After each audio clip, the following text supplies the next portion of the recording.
কোচবিহারে ঘর ওয়াপসি তৃণমূল কংগ্রেস ছেড়ে পুনরায় বিজেপিতে যোগদান করলেন পঞ্চায়েত প্রধান সহ 4 জন পঞ্চায়েত সদস্য। শনিবার সন্ধ্যায় কোচবিহার জেলা বিজেপি কার্যালয়ে উপস্থিত হয়ে কোচবিহার জেলার তুফানগঞ্জ 2 নম্বর ব্লকের বানুকতালি 1 নম্বর গ্রাম পঞ্চায়েতে প্রধান সুদর্শন রায় সহ 4 জন পঞ্চায়েত সদস্য যোগদান করলেন বিজেপিতে। এদিন যোগদানকারীদের হাতে দলীয় পতাকা তুলে দেন বিজেপি কোচবিহার জেলা সভাপতি সুকুমার রায়। এছাড়াও উপস্থিত ছিলেন বিজেপির তুফানগঞ্জের বিধায়িকা মালতী রাভা রায় সহ অন্যান্য বিজেপি নেতৃত্বরা। আজকে বারোকদুলি 1 গ্রাম পঞ্চায়েত প্রধান ভারতীয় জনতা পার্টিতেই ছিল, নির্বাচিত পঞ্চায়েত এবং প্রধান হয়েছিল। মাঝখানে আমাদের হেরে যাওয়ার পরে আর তৃণমূল সন্ত্রাস ভয় দেখিয়ে তৃণমূলে যোগদান করিয়েছিল। সুদর্শন দা আজকে আমাদের ভারতীয় জনতা পার্টিতে আবার যোগদান করলেন। সঙ্গে 5 জন পঞ্চায়েত, সুদর্শন রায়, গীতা বর্মন, রানী ব্যাপারী আর সুস্মিতা দাস আর বেলা দাস। তো আমাদের আজকে সবে শুরু। কয়েকদিন আগে নাটাবাড়িতেও আমাদের পঞ্চায়েত সুকুমার দাস আর ভারতীয় জনতা পার্টিতে আবার রিটার্ন আসছে। আজকে অনেকের সঙ্গে কথা হয়েছে আর প্রতিদিন আমাদের জয়েনিং চলবে। পঞ্চায়েত যারা প্রধান তৃণমূলে যোগ দিয়েছিল আর তারা আগ্রহ করেছে যে পূজার আগেই সমস্ত প্রধান এবং পঞ্চায়েত আবার ভারতীয় জনতা পার্টিতে ফিরে আসবেন। এদিন এই বিষয়ে সুকুমার রায় মালতী রাভা বলেন, লোকসভা নির্বাচনে বিজেপির হারের পর ভয়ভীতি প্রদর্শন করে বিজেপি পরিচালিত গ্রাম পঞ্চায়েতগুলোর 50 সদস্য সহ প্রধানকে নিজেদের দলে যোগদান করিয়েছিল। এখন তারা ফিরে আসতে শুরু করেছে নিজেদের দলে।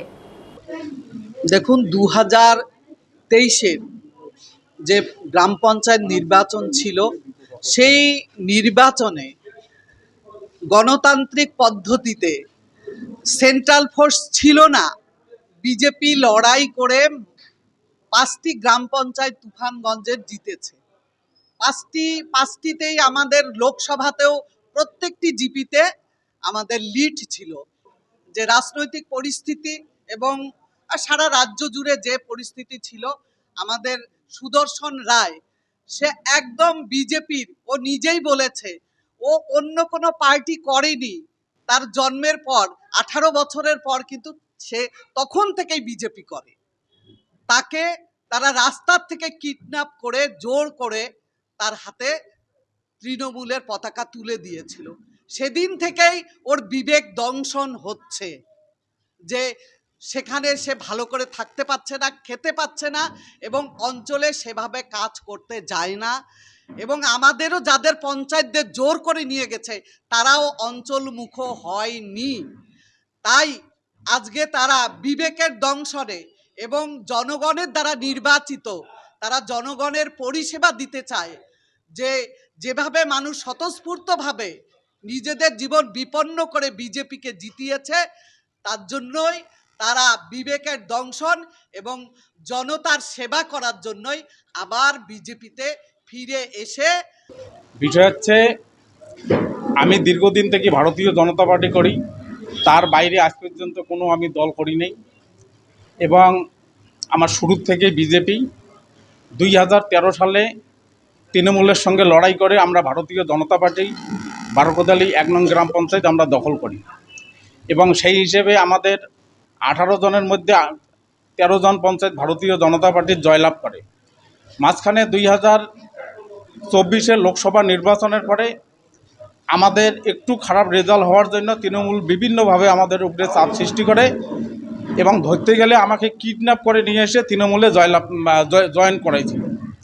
তা এই যে আমার একটা বিবেকে যেটা বাধা, যে বারোকদালি অঞ্চলের মানুষ তৃণমূলের বিরুদ্ধে ভারতীয় জনতা পার্টিকে জয়লাভ করে, সেখানে ভোট আমাদের মানুষ উপহার দিয়েছে।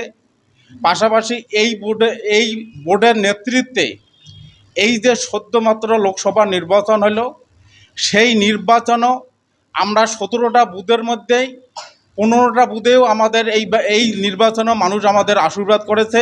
আমাদের একটা বিবেকে বাধা আছে যে আজকে মানুষের কাছে একটা মুখ দেখানো কঠিন পরিস্থিতি তৈরি হয়ে গেছে।